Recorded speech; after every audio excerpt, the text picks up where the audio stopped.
Ardió la ciudad deportiva del Real Madrid aquella mañana en la que corrió el rumor de que Xabi Alonso, recién aterrizado como técnico en un universo paralelo donde todo parece diseñado para poner a prueba su paciencia, había estallado ante una defensa que venía acumulando errores como quien colecciona sobres de cromos sin mirar si ya están repetidos.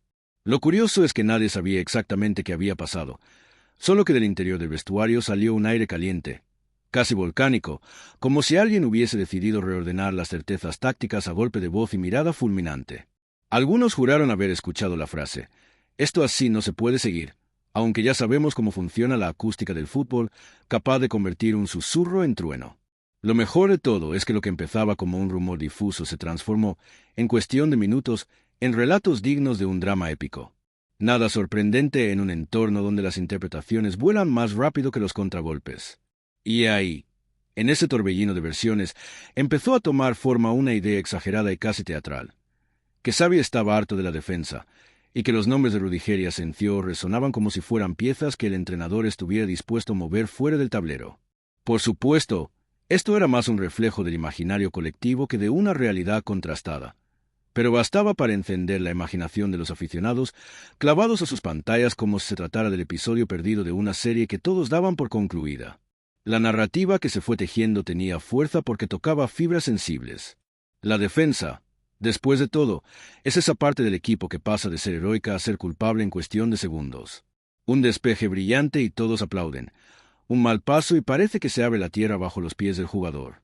Rudiger, con su estilo intenso, su mirada de gladiador y su aire de séptimo defensa en un equipo que ya tenía 6, se prestaba a la exageración periodística. Mientras tanto, Asensio, más relacionado con la cantera pero convertido aquí en personaje simbólico de las tensiones internas, aparecía en la versión extendida de los rumores como si el entrenador estuviera reconsiderando todo, absolutamente todo. Lo fascinante es observar cómo se construyen estas historias. Primero alguien insinúa que Xabi Alonso, hombre de análisis meticuloso y carácter firme pero contenido, había perdido la calma. Después aparecen los que añaden detalles poetizados, como si hubieran estado escondidos en una esquina del vestuario tomando notas. Finalmente, la conversación pública se embala, y ya es imposible saber si la chispa original tenía forma de verdad o si todo no es más que una ficción colectiva a la que contribuimos porque, admitámoslo, nos encanta un buen drama deportivo. Y si a estas alturas ya te estás metiendo de lleno en esta historia inventada, dale al botón de suscribirte, que estas ficciones futboleras vienen cargadas de giros y conspiraciones que ni el mejor thriller político ofrece. La cuestión central del supuesto estallido era un desencadenante casi inevitable. El equipo venía de encajar goles evitables, de esos que hacen que los analistas tácticos en televisión abran los ojos como si hubieran visto un fantasma. Cuando un partido se pierde de forma fea, se tiende a buscar un símbolo, un error defensivo, una cobertura a destiempo, un mal despeje. En esa atmósfera, imaginar a Xabi Alonso frustrado no era descabellado. Pero el salto desde la frustración razonable hasta querer expulsar a 2 jugadores importantes del proyecto ya formaba parte del folclore exagerado que acompaña al fútbol moderno. Es interesante reflexionar sobre el papel del entrenador en estas narrativas. Se suele pensar que su autoridad lo coloca en un pedestal inamovible, pero en realidad vive sometido a una presión constante. Tiene que gestionar egos, expectativas, cansancio, lesiones y la necesidad permanente de reinventarse. Además, cualquier gesto interpretado desde fuera puede convertirse en titular explosivo. Si cruza los brazos, está enfadado. Si no los cruza, está preocupado. Si mira al suelo, duda. Si mira al cielo, reza. Con ese nivel de escrutinio, no es extraño que la historia del enfado monumental se extendiera con tanta facilidad. Y aún así, lo más divertido de estas ficciones es cómo la gente completa los huecos con hipótesis que suenan razonables, aunque no tengan ninguna base. ¿Que el equipo defendió mal? Entonces es evidente que al entrenador le hierve la sangre. ¿Que 2 jugadores estuvieron implicados en un par de jugadas desafortunadas? Pues claro que él quiere que se vayan, aunque en realidad sea más probable que el técnico esté pensando en ajustes tácticos, no en exilios dramáticos. Lo hipotético se convierte en probable y lo probable en indiscutible, todo en cuestión de 2 horas y media de discusión en redes sociales. Mientras la historia crecía, algunos analistas ficticios de esta narración imaginaria empezaron a hablar de supuestas reuniones entre el cuerpo técnico y la directiva. Reuniones secretas, por supuesto, porque la clandestinidad siempre añade un toque de misterio. El relato sugería que allí se debatía el futuro inmediato de la defensa, como si se tratara de un gabinete de crisis gubernamental. Y aunque todo esto formaba parte del universo inventado de esta narración, no deja de ser curioso cómo encaja perfectamente con el modo en que muchos aficionados consumen el deporte, con un pie en la realidad y el otro en la pura especulación. La posibilidad de que Xabi Alonso estuviera replanteando el rol de ciertos jugadores generó también reflexiones sobre el tipo de entrenador que es según esta historia ficticia. Su paso por los banquillos ha demostrado una predilección por el orden, la sincronía y la capacidad del equipo de funcionar como un engranaje fluido. En ese sentido, no sería extraño que en un universo alternativo exigiera disciplina táctica extrema. Pero del mismo modo, sería difícil imaginarlo tomando decisiones precipitadas movido por un arrebato emocional. Su estilo calmado lo desmiente. Por eso resultaba evidente que esta historia solo podía leerse como una representación exagerada del estrés competitivo. Sin embargo, la idea de un entrenador entrando en cólera siempre despierta morbo. El fútbol se consume también desde las emociones fuertes y los conflictos, aunque sean inventados. El público siente que accede a un nivel íntimo de la vida del equipo, aunque ese acceso sea completamente ficticio. Y es en ese punto donde la narración logra enganchar de verdad. Uno siente que está asomándose a un episodio privado, una especie de momento prohibido que revela tensiones profundas. Claro que en este caso todo es un ejercicio narrativo, pero funciona porque se alimenta de dinámicas reales que se ocurren en el deporte profesional. La situación imaginada se intensificó cuando alguien en esta historia decidió añadir una escena casi cinematográfica. Se decía que en plena sesión de vídeo, Xabi había pausado la grabación justo en el instante de un error defensivo, dejando la pantalla congelada como una evidencia irrefutable de la narrativa de frustración. Los jugadores habrían permanecido en silencio, conscientes de que el clima estaba cargado. Pero también sabemos que estas dramatizaciones responden a un deseo humano muy básico: convertir lo cotidiano en épico. El fútbol es, en esencia, repetición, trabajo constante, correcciones mínimas. Pero la épica vende mucho más, así que la imaginación popular convierte una charla intensa en un terremoto emocional. En paralelo, la figura de Rüdiger en esta narrativa inventada tomó un protagonismo que tiene cierta lógica simbólica. Es un jugador imponente, con una energía que parece desbordar en cada acción. A veces su intensidad es interpretada como ímpetu y otras como riesgo. En este relato ficticio, algunos decidieron que esa intensidad se había vuelto un desencadenante del supuesto enfado del técnico, aunque más tarde otros comentaristas del universo narrativo defendieron que un jugador así es indispensable precisamente porque aporta ese carácter indomable que marca diferencias en partidos difíciles. Asencio, por su parte, aparecía en la historia como una figura de ser el sucesor de Sergio Ramos en medio de un sistema táctico que Xabi Alonso, dentro de esta ficción, estaría intentando fortalecer desde la estructura defensiva. Su rol en los rumores inventados era más difuso, quizá porque su estilo es menos agresivo y más elegante. Se decía que el entrenador quería que se comprometiera más con las fases defensivas, lo cual añadía tensión a la supuesta discusión. Nada de esto, claro, tenía valor probatorio alguno, pero la narrativa seguía creciendo como una bola de nieve. Lo extraordinario es observar cómo, en esta historia imaginada, los medios ficticios empezaron a dividirse en bandos. Algunos afirmaban que el enfado del entrenador reflejaba una exigencia necesaria para devolver la solidez al equipo inventado. Otros decían que era una reacción exagerada que podía romper el vestuario. Y ya sabemos que cuando hay bandos, hay drama. Y si ya estás flipando con cómo se construye esta ficción que imita también las exageraciones del fútbol real, suscríbete, que esta clase de relatos no suelen verse ni en los telediarios más atrevidos. Conforme avanzaba esta trama hipotética, empezaron a surgir voces que hablaban sobre la estabilidad psicológica de los jugadores. Se comentaba que en cualquier equipo profesional, incluso en esta historia imaginada, el equilibrio emocional es tan importante como la técnica. Un jugador que percibe pérdida de confianza o incertidumbre sobre su rol puede ver afectado su rendimiento. Por eso, aunque la ficción planteaba un escenario de tensión, también ofrecía la oportunidad de reflexionar sobre la fragilidad y fortaleza del deportista moderno. No es solo correr, pasar y marcar. Es lidiar con expectativas, con millones de ojos observando, con interpretaciones distorsionadas de cualquier gesto. Mientras tanto, en el núcleo de esta narración, Xabi Alonso seguía siendo el personaje central. Su figura, siempre asociada a la inteligencia táctica, adquiría aquí un matiz más dramático. El técnico ficticio se enfrentaba al reto de reconducir la situación y decidir si la defensa necesitaba una reconfiguración radical o una serie de ajustes milimétricos. Algunos en esta historia sugerían que estaba valorando perfiles alternativos para fortalecer la línea defensiva. Otros decían que simplemente quería un cambio de actitud más que de nombres. Todo esto, desde luego, formaba parte del folclore narrativo que estamos explorando. Al llegar a este punto, la historia empezó a girar hacia la posibilidad de reconciliación. En los relatos deportivos, incluso en los inventados, el conflicto suele ir seguido de un momento de catarsis. Se decía que el entrenador había decidido hablar individualmente con los jugadores señalados por los rumores, no en tono acusatorio, sino en búsqueda de entendimiento. Estas conversaciones, según los creadores de esta ficción, eran profundas, directas y transparentes. Y aunque la tensión inicial se había exagerado más que una película de acción, la resolución ofrecía un contrapunto realista.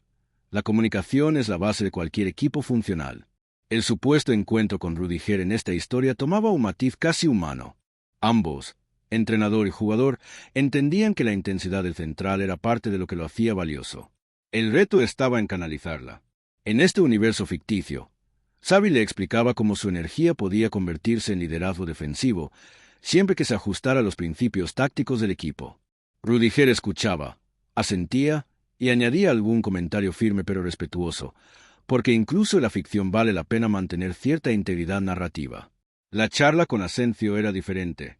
Aquí la conversación se centraba en el equilibrio entre creatividad y compromiso defensivo, no en términos de recriminación, sino como un análisis del rol moderno del marcaje al hombre, que ya no puede desentenderse de la presión y la recuperación. En esta versión inventada de los hechos, Asencio mostraba una disposición abierta a adaptarse, consciente de que su evolución táctica podía ser clave para el éxito del equipo imaginado. Finalmente, la historia desembocaba en una especie de reconstrucción emocional del grupo. El supuesto enfado monumental se transformaba en una anécdota exagerada que había servido para evidenciar algo que sí es real en cualquier deporte: la necesidad constante de reajustar, dialogar y reconducir. La defensa, convertida en protagonista de esta saga inventada, regresaba al campo con un enfoque renovado, lista para afrontar nuevos desafíos. Y así, esta narración ficticia que empezó con rumores incendiarios terminaba con un mensaje más lógico y menos apocalíptico. El fútbol es un equilibrio entre drama y precisión, entre emoción y estructura. A veces el público se queda con el drama porque es más jugoso, pero la verdad, incluso en esta historia inventada, suele estar más cerca de la reflexión que del grito. Si has llegado hasta aquí, demuestra que disfrutas de estas historias profundas que mezclan análisis, imaginación y un poco de ironía. Así que ya sabes lo que toca. Suscríbete. Porque lo que viene después, incluso en mundos hipotéticos como este, puede ser aún más interesante. Y lo curioso de este punto de la historia es que, sin necesidad de mover el reloj un solo segundo hacia adelante, el ambiente queda suspendido en una especie de calma tensa, como si el vestuario imaginado respirara al unísono mientras las paredes guardan todavía el eco tenue de todo lo que se ha dicho y lo que se ha insinuado. Si uno se queda observando ese instante con atención, empieza a notar matices que antes no estaban tan claros. Por ejemplo, la manera en que los jugadores se miran entre sí, no con desconfianza, sino con esa mezcla de autoexigencia y complicidad que solo existe en los equipos que han pasado por turbulencias mayores. Porque aunque la narrativa influye conflicto como si fuera un globo promocional, lo que queda en el aire es una energía extraña, casi eléctrica, que en el deporte suele preceder a grandes transformaciones. En esa quietud suspendida, Xabi Alonso aparece como la figura central que sostiene el equilibrio entre lo que se dice y lo que se calla. Su presencia ocupa el espacio sin necesidad de palabras, algo que siempre se ha asociado a los entrenadores que conocen bien la importancia del silencio. Hay silencios que castigan, otros que invitan a reflexionar y algunos que hacen que los jugadores entiendan más que con un discurso entero. Este es uno de esos silencios densos, cargados de significado, en los que cada jugador reinterpreta lo ocurrido a su manera. Rudiger, por ejemplo, mantiene una postura firme, casi vigilante, como si estuviera dispuesto a responder a cualquier señal del entrenador. No desde la confrontación, sino desde la responsabilidad. Su respiración es profunda, metódica, como si estuviera midiendo el momento exacto para ofrecerse nuevamente como pieza clave del sistema. Asencio, en cambio, adopta una actitud diferente. Más introspectiva, más analítica. No baja la mirada, pero tampoco intenta imponerse sobre el ambiente. Está presente de una forma más silenciosa, reflexionando sobre lo que significa exactamente ese equilibrio entre libertad creativa y disciplina táctica. En este instante congelado de la narración, Uno casi puede ver cómo se alinean sus pensamientos, cómo evalúa su lugar dentro del engranaje sin perder esa chispa que lo distingue. Porque incluso dentro de esta historia ficticia, su estilo tiene una suavidad que contrasta con la dureza habitual de los debates tácticos. Esa suavidad, bien entendida, también es una forma de carácter. Mientras tanto, el resto del equipo, aunque no esté en el foco del rumor inventado, siente que está participando de algo decisivo. El aura de Xabi Alonso, siempre asociada a precisión y liderazgo, genera un efecto de cohesión. No hace falta que diga nada para que los jugadores comprendan que lo que suceda a partir de este instante simbólico dependerá en gran parte de su capacidad de adaptación. El fútbol moderno exige más que talento. Exige lectura del juego, inteligencia emocional y un sentido colectivo tan agudo que casi parece telepatía. Y ese es el tipo de cualidad que un entrenador como él, incluso en esta versión imaginada, intenta inculcar. El ambiente también revela algo sobre la estructura psicológica del grupo. Un equipo no es solo 11 jugadores, ni siquiera 25. Es una red compleja de roles, de mini jerarquías invisibles, de apoyos mutuos que solo salen a la luz en los momentos de tensión. Lo interesante es que la tensión ficticia de esta historia no destruye esos vínculos, sino que los reubica. Cada jugador busca su lugar en esa red para que la presión no rompa nada, sino que sirva para reforzar las conexiones internas que sostienen al equipo cuando el ruido exterior, real o imaginado, se vuelve ensordecedor. Si se observa con más detalle, incluso se puede notar cómo cada uno canaliza el momento a su manera. Algunos se colocan las medias con gestos automáticos, otros ajustan la cinta del pelo, otros simplemente respiran y miran un punto fijo en el suelo o en la pared, como si allí se proyectara una imagen invisible de lo que el equipo podría ser. Esos gestos mínimos son parte del ritual colectivo del fútbol. No dicen nada en voz alta, pero comunican mucho. Es en esos pequeños movimientos donde se percibe si un grupo está unido o fragmentado. Y en este instante concreto, aunque la narrativa haya exagerado las tensiones, lo que late debajo de todo es unidad. Incluso el material de entrenamiento refleja la atmósfera. Los balones quietos, la pizarra con flechas marcadas que alguna mano borró parcialmente y dejó un rastro blanco como si fuera una cicatriz, los conos apilados en un rincón, la toalla olvidada sobre un banquillo. Todo forma parte del mismo cuadro detenido, un cuadro cargado de intención y significado. Es como si el propio espacio físico estuviera esperando a que alguien diera el siguiente paso. Aunque aquí no avanzamos en el tiempo, solo lo observamos con más ojos. La luz que entra por las ventanas altas de la sala también juega su papel. No ilumina de manera uniforme. Cae sobre ciertas zonas como una lámpara interrogadora, mientras deja otras en sombra suave. Esa iluminación desigual crea un contraste interesante entre los rostros, destacando rasgos que normalmente pasan desapercibidos. La mandíbula apretada de un jugador, la tranquilidad extraña en otro, la determinación silenciosa en un tercero. Cada gesto, cada sombra, añade matices a este cuadro emocional que se está reconfigurando en la inmovilidad narrativa. Y luego está la respiración colectiva. Sí, la respiración. Cuando un grupo grande de personas comparte un momento de tensión, aunque esté lleno de calma aparente, se respira diferente, más profundo, más lento. No porque estén cansados, sino porque todos sienten que deben medir el aire que entra, como si el ambiente fuera delicado y pudieran alterarlo con un suspiro demasiado fuerte. En este punto de la historia, ese ritmo respiratorio se convierte en un hilo invisible que une al grupo. Un recordatorio de que, pese a los rumores ficticios, pese a las interpretaciones exageradas, pese a las dramatizaciones inevitables, sigue existiendo algo más grande que cualquier conflicto puntual: la responsabilidad compartida de sacar adelante al equipo. Incluso Xabi Alonso, sin moverse un centímetro más que el resto, parece estar midiendo esa respiración. Tiene la mirada fija en un punto que no revela, quizá una idea táctica, quizá una intuición sobre cómo responderá el grupo cuando el tiempo vuelva a avanzar.